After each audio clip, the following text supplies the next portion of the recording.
నిన్న తెనాల్లో ఒక జైన్ యువకుడు ఆత్మహత్య చేసుకున్నాడు. అంతకుముందు ముగ్గురిని ప్రతి సెంటర్లో కూడా అతి దారుణంగా కిరాతకంగా కొట్టుకుంటూ తీసుకెళ్లారు. ఇవాళ టీవీలో చూస్తే TV9లో ఒక కిరాణా కొట్టులోకి వెళ్ళి వీడియో కావాలని అడిగి ఆయన వచ్చిన తర్వాత ఇస్తారంటే మహిళల మీద దౌర్జన్యంగా ప్రవర్తిస్తా ఉన్నారు. పోలీసులా ఇలా రాక్షసులా అనే విధంగా పోలీసుల ప్రవర్తన ఉంటుంది. ఇక్కడ రాజమండ్రిలో మీటింగ్ పెట్టుకుంటానంటే ప్రతి చర్చికి వెళ్ళి పాస్టర్లని, కుర్రోళ్ళని, సంఘ పెద్దల్ని అందరినీ జడిపించారు. ఈస్ట్ వెస్ట్ కూడా మీటింగ్ పెట్టుకున్న స్థలం వాళ్ళని కూడా బెదిరించి వీడియో రికార్డింగ్ చేసి ఇవ్వకుండా ప్రయత్నించారు, కానీ వాళ్ళు ఇస్తామన్నారు. అసలు గంజాయి ఆపరేషన్ ఎలా జరుగుతుంది? మన గంజాయి, నేను 50 రోజులు జైల్లో ఉన్నాను, మీ అందరికీ తెలుసు. 48 రోజులు నేను సెంట్రల్ జైలు రాజమండ్రిలో ఉన్నాను. అంతకుముందు సెంట్రల్ జైలు రాజమండ్రిలో తెలుగుదేశం పెట్టిన టెర్రరిస్ట్ యాక్ట్ కేసు మీద 4 రోజులు ఉన్నాను. అంతకుముందు చంద్రబాబు నాయుడు సమాధుల గురించి పోరాటం చేస్తే ఆభరణ నిరాక్ష చేస్తే ఆభరణ నిరాక్ష చేసిన వాడి మీద కేసు పెట్టి ఒక 18 రోజులు సెంట్రల్ జైల్లో పెట్టాడు. అంతకుముందు విశాఖపట్నం సెంట్రల్ జైల్లో నేను విద్యార్థి పోరాటాల్లో 18 రోజులు. నాకు జైలులో ఏం జరుగుతుంది, జైలు పరిస్థితులు ఏంటి అన్నయ్య బాగా తెలుసు. బాగా ఆకలింపు చేసుకున్నాను. జైల్లో పెడతానంటే భయపడే పరిస్థితి ఏమి ఉండదు నాకు. అన్నిటికన్నా దారుణం ఏంటంటే గంజాయి అన్నది జైల్లో దొరికినట్టు బాహ్య ప్రపంచంలో దొరకదు. జైలుకి ఎవరు వెళ్లకుండా, చొరబాటుదారులు వెళ్లకుండా పెద్ద సెక్యూరిటీ ఉంటుంది, కానీ విరివిగా గంజాయి వ్యాపారం చేస్తూ ఉంటుంది.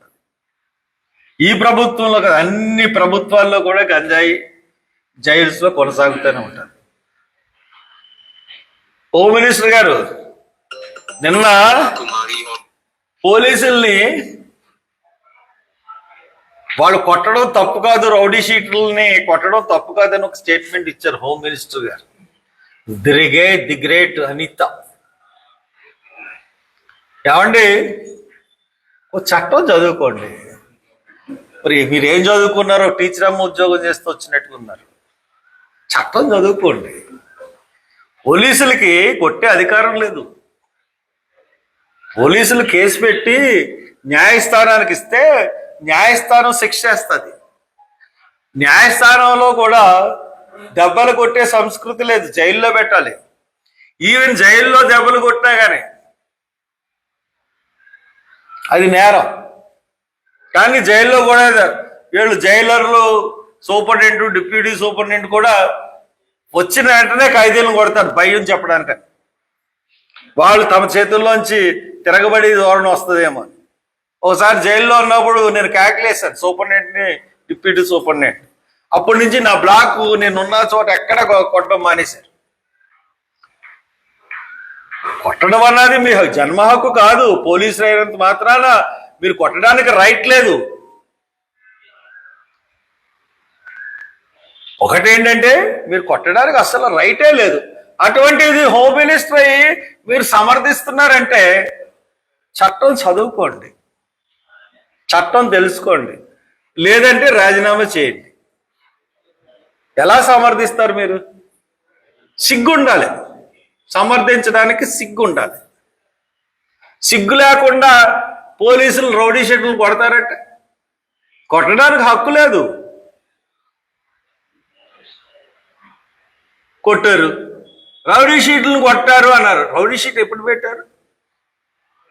అంతకుముందు 25వ తారీఖున కోర్టుకి సబ్మిట్ చేశారు తెనాల్లో కొట్టిన ముద్దాయిల్ని. అంతకుముందు 24వ తారీఖు వరకు వాళ్ళకి మీద రౌడీ షీట్ ఉందా? లేదే. 25వ తారీఖునే రౌడీ షీట్ ఓపెన్ చేసి 25వ తారీఖున కోర్టుకి రౌడీ షీట్ల కింద చూపించారు. కానీ జడ్జి వారం తిరగకుండా బెయిల్ ఇచ్చాడు. ఎందుకు? వాళ్ళని కొట్టిన వీడియోలు చూసి ఇమ్మీడియట్ గా బెయిల్ ఇచ్చాడు. రౌడీ షీట్లను పెట్టారు, పెట్టారు, పెట్టారు అన్నీ, కానీ వెంటనే ఆ బెయిల్ ఇవ్వడం జరిగింది. ఇకపోతే ఈ గంజాయిని ఒక తెనాలి పోలీసులే కాదు, మొత్తం రాష్ట్రం అంతా గంజాయి వ్యాపారం చేస్తున్నది పోలీసు. మీరు జై భీమ్ సినిమా చూసుంటారు. ఆ జై భీమ్ సినిమాలో కేసులు ఏ విధంగా పెడతారు అన్నది బయటికి రాగానే ఇంకో కేసు పెట్టి లోనేసేస్తా ఉంటారు. అదే రీతిన నేను జైల్లో ఉన్నప్పుడు ప్రతిరోజు గంజాయి కేసులే. ఇల్లులోనే మళ్ళీ వచ్చేవాడు బెయిల్ రాగానే. ఈ గంజాయి కేసులు ఎవరి మీద పెడతారంటే, గంజాయి ఆడి అమ్ముతాడో లేదా అన్న సంబంధం లేదు వాళ్ళకి. ఎవరినో ఒకరిని తీసుకొచ్చి, వాడి పన్నోడిని తీసుకొచ్చి, ఆ పన్నోడి దగ్గర ఎవడన్నా పోలీసులను ఎదిరించాడనుకోండి, ఆడి మీద వెంటనే గంజాయి కేసు పెడతారు. ఇంతకుముందు ప్రభుత్వంలో కూడా చూసాం, కొంతమంది ఇంట్లో గంజాయి పెట్టి అరెస్ట్ చేయాలని చూసిన పరిస్థితి. పోలీసుల ప్రక్రియ అది. నేను ఒక 2 వీడియోలు వినిపిస్తాను, జాగ్రత్తగా వినండి. వాళ్ళు ఆపరేషన్ అన్నది ఎలా ఉంటుంది అన్నది మీకు చూపిస్తాను.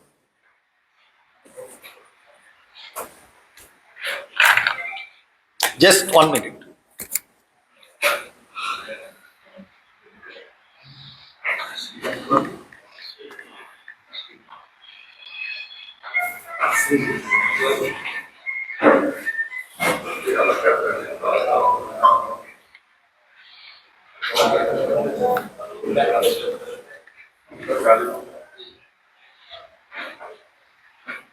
ఒకసారి వినండి.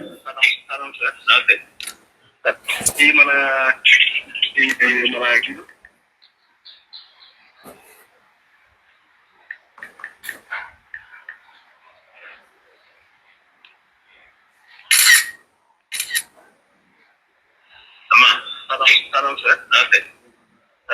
ఈ మన ఇది సార్, ఎన్ని చూపిస్తాను సార్. ఏంటి బాబు, ఇంకా కార్ రాలేదు నా దగ్గరికి? కార్ లేదు ఇంకా. ఇప్పుడేమో అర్థం కాదు. ఇప్పుడేమో 800 ఏదో ఇస్తానంటాడు. ఇప్పుడు మరి 100 కేజీలు ఎక్కడ ఎత్తాలి? 6 లోపలికి ఎత్తాలి, సరిపోతా వెహికల్. ఇంకా వెహికల్ కొడతాడంట అపార్ట్మెంట్ బ్యాంకులు అని చెప్పి. ఇటీవల బిజినెస్ క్లబ్ వాళ్ళని చేస్తారు కదా. కార్ అని ఎందుకు చెప్పారు నాకు అర్థం కావట్లా. ఏమో మరి లక్ష్మీ గారు మీకు చెప్తే నాకు ఈ కారు అన్నా ఏదో మొత్తం చెప్పండి. మీరు కార్ అంటే కూర్చున్నాను వచ్చి మన లక్ష్మీ గారు అడిగాము. కలర్ చేసుకున్నాను చూసుకున్నాను అనమాట. అదే ఎడ్లోన్ అడగమన్నా ఎడ్లోన్ అడుగుతుంటే ఇంకా కొన్నాడు డైలీ అక్కడ బేరాలు అంటున్నాడు. నాకేమో అర్థం కావట్లా. ఎప్పుడు వస్తారు కారు? వాళ్ళు వస్తే ఇప్పుడు 100 కేజీలు ఎక్కడ ఎత్తాలి? 6 లోపలికి ఎత్తాలి.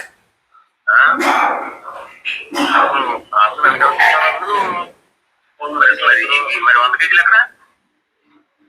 రోడ్లో 5 డిక్కీలు ఉంటాయి కదా, 5 3 ఉంటాయి. 2 డిక్కీలు పెట్టినా 2 డిక్కీలు సరిపోతాయి 100 కేజీలు. సీట్లోనే ఒళ్ళో పెట్టుకున్నట్టే చాలా పెట్టలేదు. ఇంకా రాలేదు, వెహికల్ రాలేదు. ఇన్స్ట్రక్షన్స్ ఏంటంటే, ఇప్పుడు మీరు 3 గంటలకు ఎఫ్ఐఆర్ అనుకోండి. ఈ 2 ఫోన్లు ఇచ్చాం కదా మీకు మొత్తానికి. ఆ 2 ఫోన్లు ఇప్పుడు జగన్ బయట నుంచి మీ దగ్గరికి వస్తే గంట పడతాయి. ఆ జగన్ బయట పంపించాలి 2 ఫోన్లు. అక్కడ పంపించి అక్కడ 2 ఫోన్లు ఏదో నెంబర్ డైల్ చేసేసేయాలి. అక్కడ లొకేషన్ చూపించాలి జగన్ బయట. అక్కడి నుంచి ఎవరు చేయాలి? అందులో ఏదో నెంబర్కి ఎత్తేసి మాట్లాడకుండా 2 నిమిషాలు ఎవరెవరు ఏదో లైన్ నెంబర్లో మాట్లాడకుండా లొకేషన్ అక్కడ వస్తుంది కదా. కొంచెం దూరం వచ్చాక ఇంకో నెంబర్ నుంచి ఇంకొక ఏదో ఒకరికి. Okay okay. ఈ లోపు ఏదన్నా ఇన్కమింగ్ కాల్ పెట్టేయండి. అక్కడ ఎత్తేసి మాట్లాడాము అంతే. సెకండ్స్ పడిపోతాయి. Okay okay. అయిపోయిన తర్వాత అక్కడ క్లీన్ ఆఫీస్కి వచ్చాక క్లీన్ ఆఫీస్ లో కూడా కాల్ అవుట్లైన్ చేశాక అవుతుంది.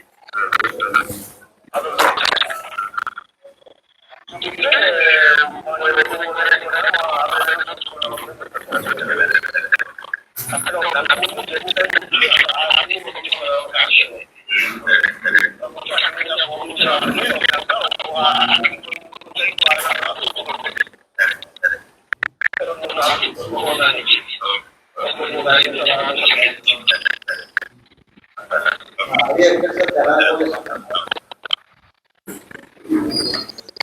వీడియోలో మీకు ఏమర్థమైంది? మీకేమీ సరిగ్గా వినపడి ఉండదు.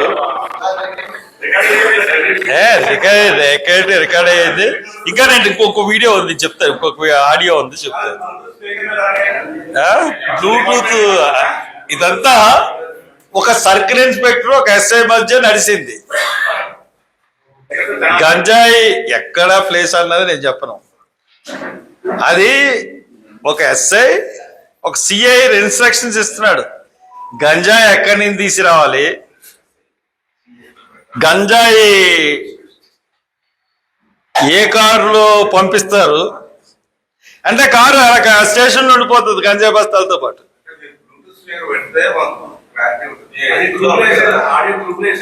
ఇప్పుడు ఎక్కడ దిందాను? ఇప్పుడు నన్ను అచ్చు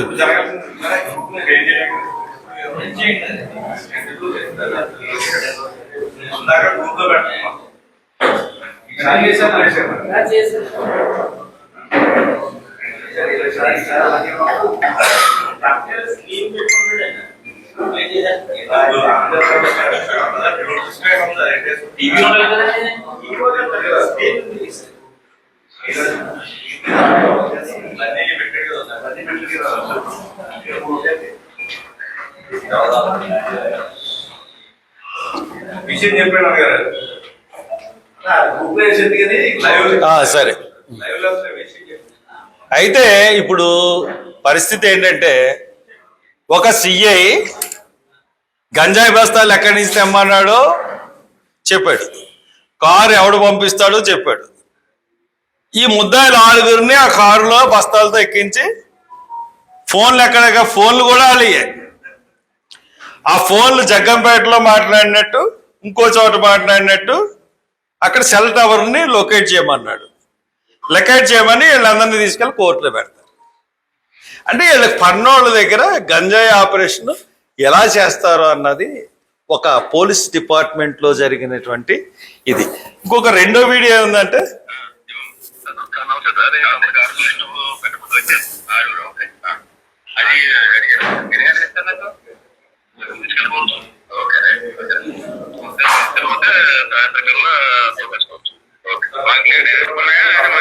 మామూలుగా ఎలా కొట్టాలి పెట్టేసుకోవాలి అంటే 2 బళ్ళు 2 బళ్ళు 6:30 మధ్యలో దగ్గర ఏదో కారు ఉందాం కదా, కారులో చూపించుకోలేదా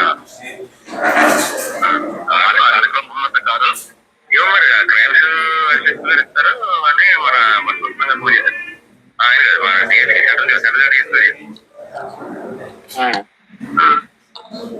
క్రైమ్ తీసుకుని ఆయన అడిగి చెప్తాను. ముందు తీసేసుకోనా లేకపోతే అక్కడ వచ్చి తీసుకెళ్ళాలా? నేను ఎక్కడ సార్ ఇప్పుడు నేను తీసుకెళ్ళా లేకపోతే స్టేషన్ తీసుకొచ్చేస్తావా? లైవ్ పెట్టారు ఎవరన్నా? అదే అందుకనే కరెక్ట్ వచ్చేస్తుంది.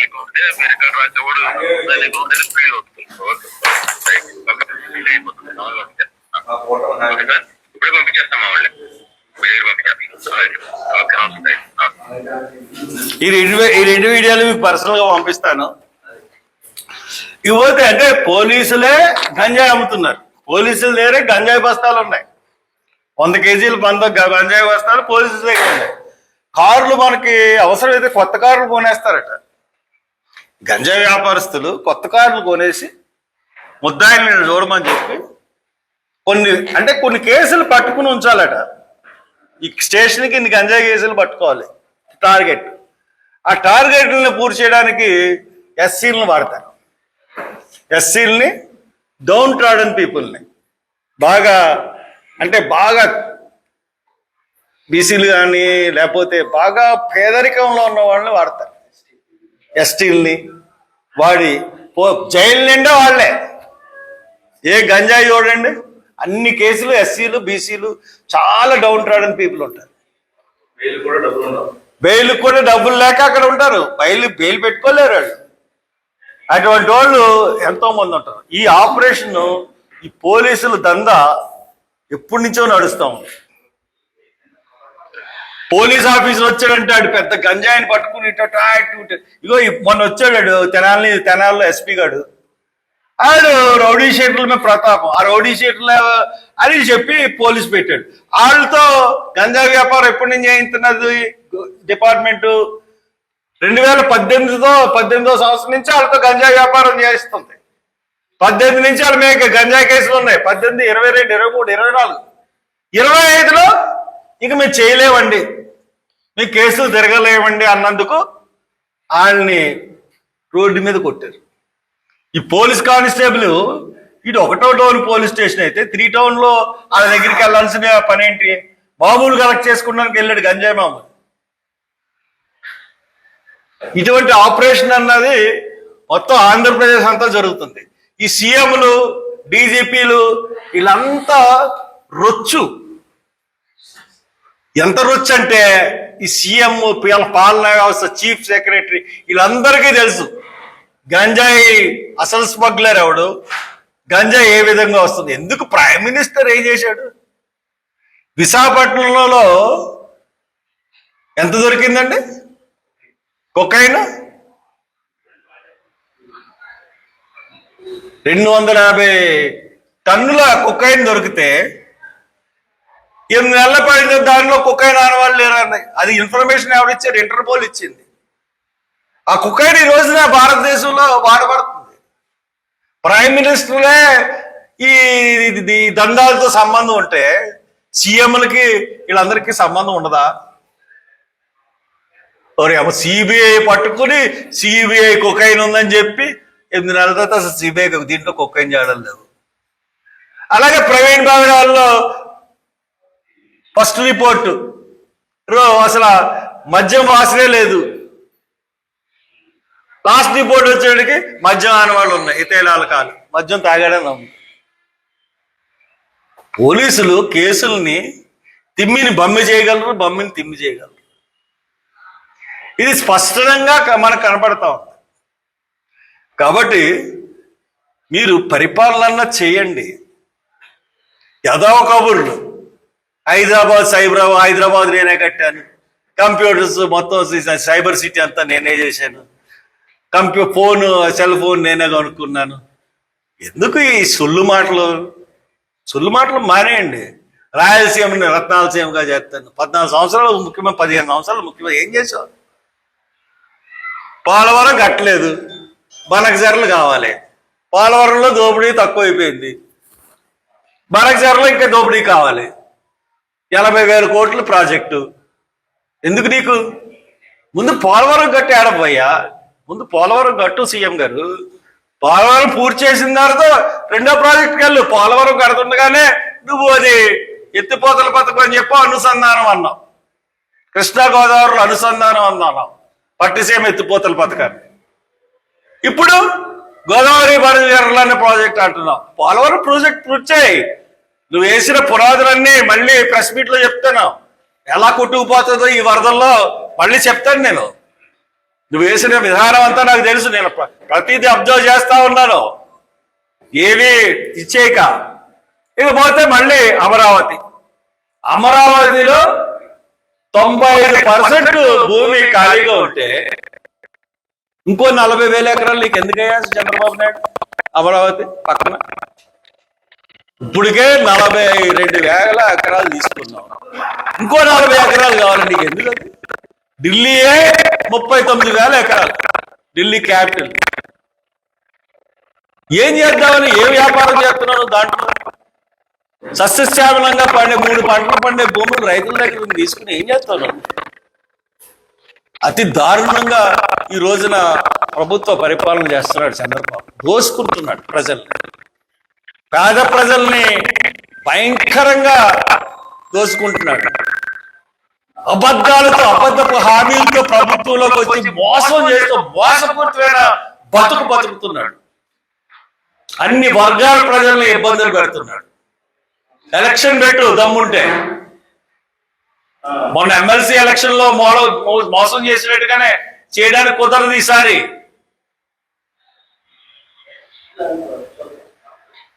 It's it, that's it. అంటే ఇన్ని సంఘంలో ఇన్ని వ్యవస్థల మీద అడిగితే ఒక్క పోలీసునే కారణం చేస్తారు మీరు. రెవెన్యూ కానీ లేకపోతే హాస్పిటల్స్ కానీ ఎడ్యుకేషన్ వ్యవస్థ మీరు ఎందుకు ఎప్పుడు లేదు సార్ మీ మీద అంటే మీకు అన్ని తెలుసు కదా. మరి ఒక్కడాలు కూడా బ్యానర్ గారు కూడా చెప్తుంటే బాగుంటుంది. సీఎం గారు ఇక్కడ అమలాపురంలో చేసిన కామెంట్ మీద చెప్పారండి నిన్న. ఏం చెప్పాను? ఒక చనిపోయిన వ్యక్తిని గౌరవంతో మాట్లాడాలి. ఏం చెప్పాడైనా పాస్టర్ ప్రవీణ్ అన్నవాడు సహజ మరణంగా చెందితే దానికి సహజ మరణం చెందాడు. యాక్సిడెంట్ అని కూడా చెప్పట్లేదు. సహజ మరణం చెందితే దానికి ఆ వైసీపీ పార్టీ నానా గగ్గోలు చేస్తుంది. వైసీపీ పార్టీ ఏం చేసింది? క్రైస్తవ సంఘాలు చేస్తున్నాయి, నువ్వు క్రైస్తవ సంఘాలు నడుస్తున్నావు. ఇకపోతే న్యాయ వ్యవస్థలో, రెవెన్యూ వ్యవస్థలో, ఆరోగ్య వ్యవస్థలో ఒక సంఘటన వస్తే ఆ సంఘటన వెంబడి దాంట్లో అవినీతి కార్యక్రమాలు వస్తాయి. ఇక్కడ తెనాలి సంఘటన వచ్చింది కాబట్టి పోలీసుల యొక్క దురహంకారం, వాళ్ళు ప్రవర్తించిన తీరు, చట్టాన్ని తమ చేతిలో తీసుకుని ఆ ముద్దాయిల్ని శిక్షించిన తీరు ప్రపంచం అంతా, ఒక అమెరికాలో ఒక బ్లాక్ ని పీకి మీద కాలేసి తొక్కితే అమెరికా అంతా తిరగబడింది. ఇక్కడేంటి? ఇక్కడ కులాల వారీగా దళితులైతే దళితులే చేస్తారు, కమ్మోడైతే కమ్మోడు చేస్తారు, రెడ్లు అయితే రెడ్లు చేస్తారు, ఏ క్యాస్ట్ అమ్మాయి అయితే ఆ క్యాస్ట్ అమ్మాయి అబ్బాయిలు చేస్తారు. ఇటువంటి కుల సమాజంతో నిండుకుని ఉన్న ఈ భారతదేశంలో అంతకన్నా ఎక్స్పెక్ట్ చేయలేం. కాబట్టి పోలీసుల మీద వచ్చింది కాబట్టి పోలీసుల మీద మాట్లాడతాను. సమయం వచ్చినప్పుడు ఏ వ్యవస్థ సరిగ్గా లేదు, అన్ని వ్యవస్థలు భ్రష్టు పట్టుకుపోయినాయి. ఆ వ్యవస్థలన్నీ బాగుపడాలంటే ఇటువంటి సీఎం అన్నవాడు పోవాలి. ముందు ఏంటంటే మోసపూరితం, అబద్ధాలు, వ్యంగ్యాస్త్రాలు, తిరిగి కేసులు పెట్టడం నమ్ముకున్న వాళ్ళ మీద, ఇవన్నీ చేస్తా ఉన్నాడు. ఇటువంటి సీఎం పోతే మాకు మంచి పరిపాలన వస్తుందని ఒక ఆశ, అంతే. That's it. Thank you. చలో తెనాలి తెనాల్లోనే అనౌన్స్ చేస్తాం.